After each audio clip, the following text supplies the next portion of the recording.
নমস্কার, অ্যাস্ট্রোস্কোপ ইউটিউব চ্যানেলে সকলকে স্বাগত জানাই। জ্ঞান বা শিক্ষা এমনই এক অস্ত্র যা বিভিন্ন পরিস্থিতি বা অবস্থায় প্রত্যক্ষ বা পরোক্ষভাবে আমাদেরকে সাহায্য করে থাকে, আমাদেরকে ভেতর থেকে উদ্বুদ্ধ করে বা আমাদের ভেতরে আলোর সঞ্চার করে, জাগায় আমাদের ভেতরের কনফিডেন্স।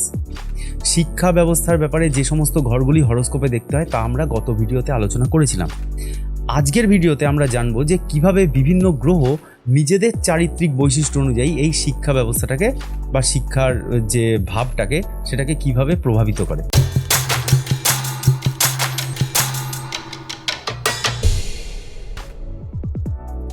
এই ব্যাপারটিকে আমরা একটু প্র্যাকটিক্যালি উদাহরণ দিয়ে বোঝার চেষ্টা করব।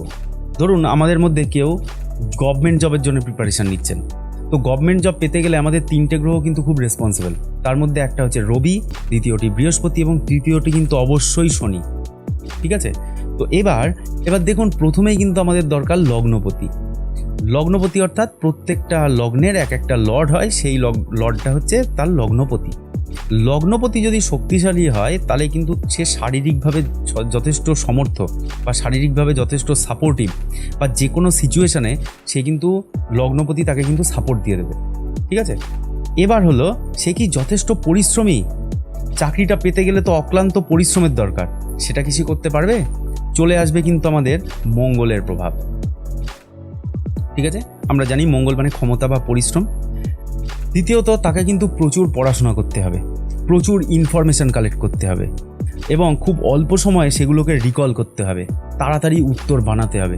চলে আসবে আমাদের বুধের প্রভাব, কারণ আমরা জানি যে বুধ মানে আমাদের নার্ভাস সিস্টেম। নার্ভাস সিস্টেম মানে ব্রেনের মধ্যে মেমারি থেকে যে ডেটাগুলোকে তুলে আনতে হয় সেই নিউরনগুলোর ওপরে বুধের এফেক্ট থাকে। এইবার সে যে সমস্ত জিনিসগুলো প্র্যাকটিস করছে সেই জিনিসগুলো তো আর এক্স্যাক্টলি পরীক্ষায় আসবে না, তার মতন কিছু একটা আসবে। তার মানে সে যে জিনিসগুলো পড়ছে তা তাকে আত্মস্থ করতে হচ্ছে, তাকে বুঝতে হচ্ছে, তার জ্ঞান বাড়াতে হচ্ছে। চলে আসলো আমাদের বৃহস্পতির প্রভাব, কারণ বৃহস্পতি মানে আমরা জ্ঞান সবাই জানি। এবার তাকে ডেলি রুটিন একটা মেনটেন করতে হচ্ছে, ডেলি ডিসিপ্লিন ওয়েতে তাকে পড়াশোনা করতে হচ্ছে। তার ভালো না লাগলেও সেই জেদের বসে তাকে পড়াশোনা করতে হচ্ছে, একই নোট তাকে বারবার পড়ে যেতে হচ্ছে, একই অঙ্ক তাকে বারবার করে যেতে হচ্ছে, বিভিন্ন রুলস বিভিন্ন ফর্মুলা তাকে মনে রাখতে হচ্ছে। তো এই জিনিসটা তার ভালো না লাগলেও একই প্র্যাকটিস তাকে বারবার চালিয়ে যেতে হচ্ছে। চলে আসলো আমাদের শনির প্রভাব, একই কাজ বারবার করতে হয়। এত কিছু ইনফরমেশান একসাথে মনে রাখতে গেলে দরকার কিছু শর্ট ট্রিক, যাতে অনেকটা ইনফরমেশান একসাথে কম্পাইল করে ছোট করে যাতে তাড়াতাড়ি করে মনে রাখা যায়। তারা খুব ভালো করেই জানে যে এই শুধুমাত্র পড়লেই হবে না, তার সাথে কিছু স্ট্র্যাটেজি বানাতে হবে। পুরনো কোশ্চেন পেপার দেখে সেগুলোর ব্যাপারে ইনফরমেশান নিয়ে আমাদের একটা প্রপার স্ট্র্যাটেজি বানাতে হবে। যে কোনো জিনিস সলভ করার জন্য ইজি ট্রিক জানতে হবে, তবেই হবে আসল টাইম ম্যানেজমেন্ট। চলে আসলো আমাদের রাহুর প্রভাব।